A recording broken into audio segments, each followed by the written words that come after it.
Hey guys, welcome to my channel or welcome back to my channel. Today I'm doing a video about fixing a shirt that has a bleach stain.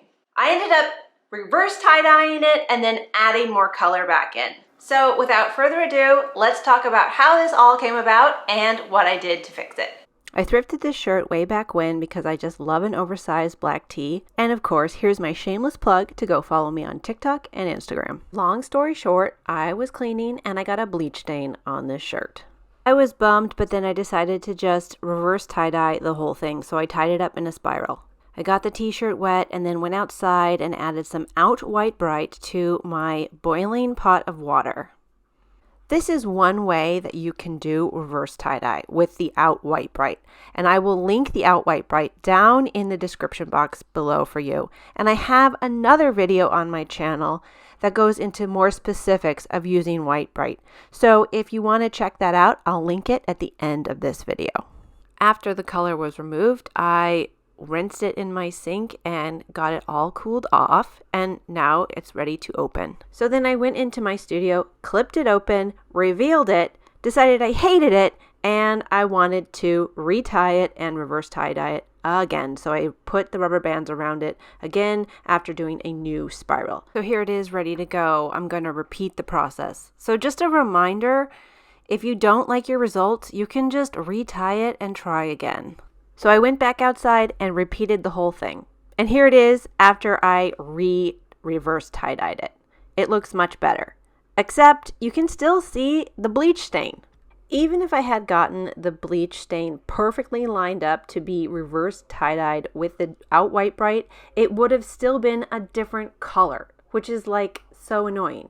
So what I decided to do is bleach the entire thing so that the black parts of the design will now be this sort of orangey rust color. Hey guys, so I'm just editing this video right now, and I wanted to say I did not realize that the Out White Bright and the bleach were going to be such different colors next to each other. You could also just do bleach to get rid of the bleach stain, but that's not how this all went down. So on with the story. So I went to my sink and I'm going to mix up my bleach and water solution. I started out with a 50-50 bleach water solution. I'm just sort of agitating the shirt to make sure it gets completely covered with the solution. Then I decided to add a little bit more bleach because I'm a pedal to the metal type of person, and I figured it's not working fast enough. So the whole point of doing this is to make the whole shirt match that rusty brown color. So I found the spot that's already been bleached and I pinched it and kind of held it up above the rest of the solution. So that way the rest of the shirt could catch up to that bleached spot. And you can see here it is working. I edited this process to be faster, and yes, I did change my gloves to be more heavy duty. So I'm going to wring it out and rinse out my shirt. But first I'm going to actually save this bleach solution because I don't want to pour it down the drain and I might be able to use it for another project. The solution has a little bit of the dye in it, so I'm not going to be using it for laundry, but I think I could use it for another reverse tie-dye project, no problem.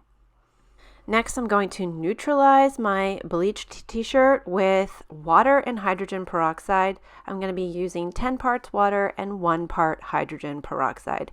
This helps to arrest the bleaching process and save the fibers from disintegrating from the bleach. This is a super important step. And again, I have a video on using bleach for reverse tie-dye, and I'll put that at the end of this video too. So after I agitated it for a while, I'm going to just inspect it, and you can see the spot is a lot better. It's not totally perfect, but it looks much better. So we're ready to overdye. I'm going to get my shirt prepped by soaking it in my soda ash solution, and I'm going to leave it for 10 to 15 minutes. I was undecided about what color to overdye this piece, but I thought I wanted it in the pinks and the reds family, so I grabbed all of my pinks and reds and decided to make some test swatches. First up is Fuchsia by Jacquard. Next up is Watermelon by Dharma Trading. Then I'm using the ProChem Mixing Red, Black Cherry by Dharma, Terracotta by Dharma, Amethyst by Dharma, Magenta by Jacquard, and finally Fire Engine Red by Jacquard. So I mixed up a tiny bit of the dye with some water and labeled everything, and then I soaked some tiny swatches in my soda ash solution. I'm just going to wring them out and put one swatch into each of the containers and let it sit and see which color I like best. Here are the swatches after they've been soaking for a while, and I just wanted to say, if you're enjoying this video, be sure to hit the like button and consider subscribing for more content like this. I made a free downloadable PDF of photos of all of these swatches for you that are labeled, so if you're interested, you can go to my website and download them for free. I'll put the link in the pinned comment.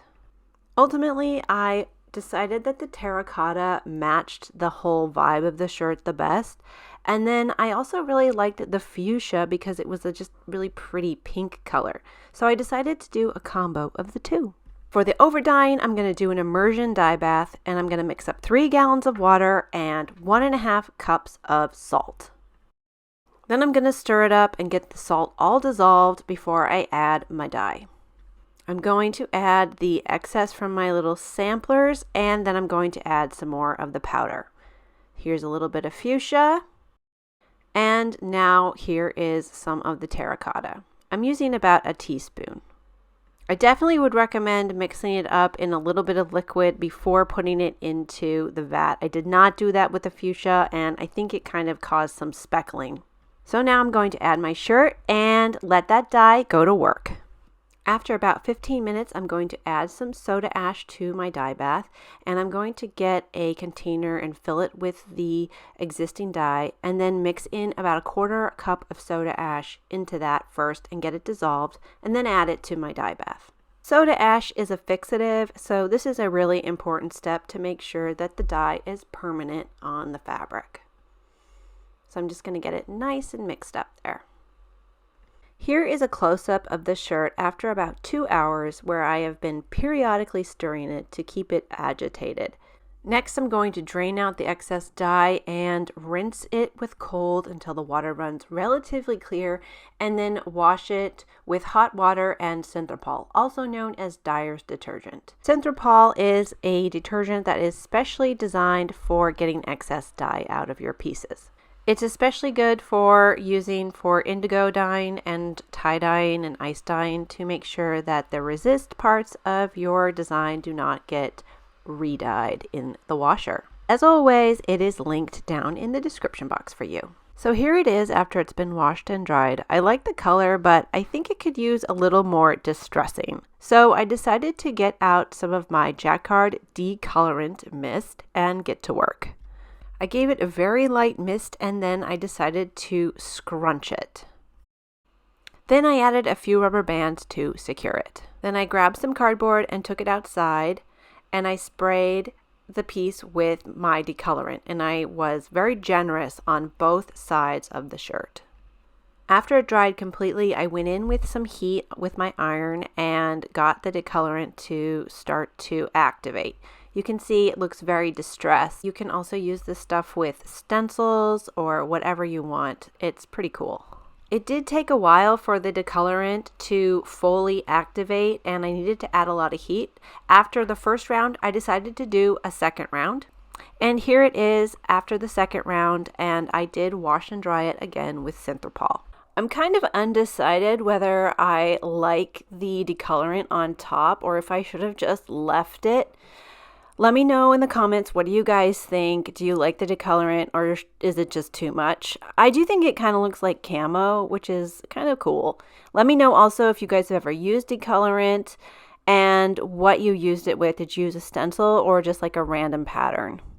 Alright guys, that's it. If you enjoyed this video, be sure to check out these other videos about reverse tie-dyeing, and don't forget you can go and download these swatches for free on my website. Alright, I'll see you guys in the next one. Bye!